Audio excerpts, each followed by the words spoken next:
შეიწყალებს უარა პრეზიდენტი 22 წლის ახალგაზრდას მაისში ნარკოდანაშაულისთვის დაკავებული კონსტანტინე ჯაფარიძის ოჯახი და მოძრაობა თეთრი ხმაური მსჯავრდებულის გათავისუფლებას მოითხოვს. ჯაფარიძეს 1 წლიანი პატიმრობა და 5 წლის ვადით პირობითი მსჯავრი აქვს მისჩელი. ზოგადად ნარკოპოლიტიკის გადახედვის აუცილებლობაზე და ნარკომომხმარებლისთვის გათვალისწინებული სასჯელის შეცვლაზე სახალხო დამცველი და მესამე სექტორის წარმომადგენლებიც საუბრობენ. ნარკოდანაშაულისთვის გასამართლებული კონსტანტინე ჯაფარიძის მეგობრებმა და თეთრი ხმაურის მოძრაობამ პრეზიდენტის ადმინისტრაციაში შეწყალების მოთხოვნით პეტიცია შეიტანეს, რომელსაც ხელს 5000-მდე მოქალაქე აწერს. ჯაფარიძის ახლობლები და ადვოკატი ამბობენ, რომ 22 წლის ახალგაზრდა მოქმედი ნარკოპოლიტიკის მსხვერპლია და ის სასჯელახსრულების დაწესებულებიდან დაუყოვნებლივ უნდა გათავისუფლდეს და სასჯელი არაადეკვატურია.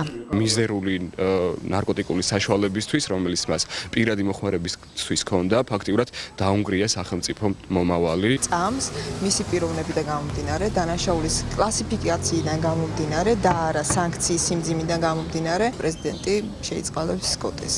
ნარკოტიკული ნივთიერებების პირადი მოხმარებისათვის დაწესებული სასჯელის არაპროპორციულობაზე საუბრობს მესამე სექტორი. ადამიანის უფლებათა სწავლებისა და მონიტორინგის ცენტრში აცხადებენ, რომ ამ მიმართულებით სახელმწიფოს პოლიტიკა რეპრესიულია და საჭიროა ის უფრო ჰუმანური გახდეს. გამოიყენება ძალიან არაპროპორციული სასჯელები, რაც ამძიმებს კიდევ უფრო ამ ადამიანების მდგომარეობას და ხელს უშლის მათ რესოციალიზაციას. არასამთავრობო ორგანიზაციების პოზიციას იზიარებს სახალხო დამცველიც უჩან ანუაშვილის განცხადებით, ომბუდსმენის აპარატს საკონსტიტუციო სასამართლოში წარდგენილი აქვს 2 სარჩელი, რომლებიც ნარკოტესტირებისა და ნარკომომხმარებლების მიმართ პატიმრობის გამოყენების შეცვლას ისახავს მიზნად.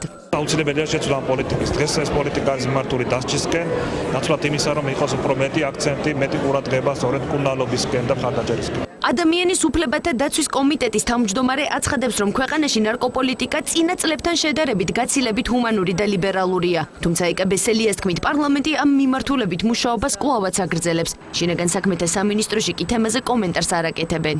როდესაც ნარკორეალიზატორებს ეხება საკითხი და აქ არ შეიძლება იყოს სისუსტე გამოჩენილი, მაგრამ ვიყოთ სამართლიანები, როდესაც საქმე ეხება მომხმარებელს და მეტი აქცენტი გაკეთდეს მკურნალობაზე, ამ კუთხით უნდა გავაგრძელოთ ჩვენი ცვლილებები.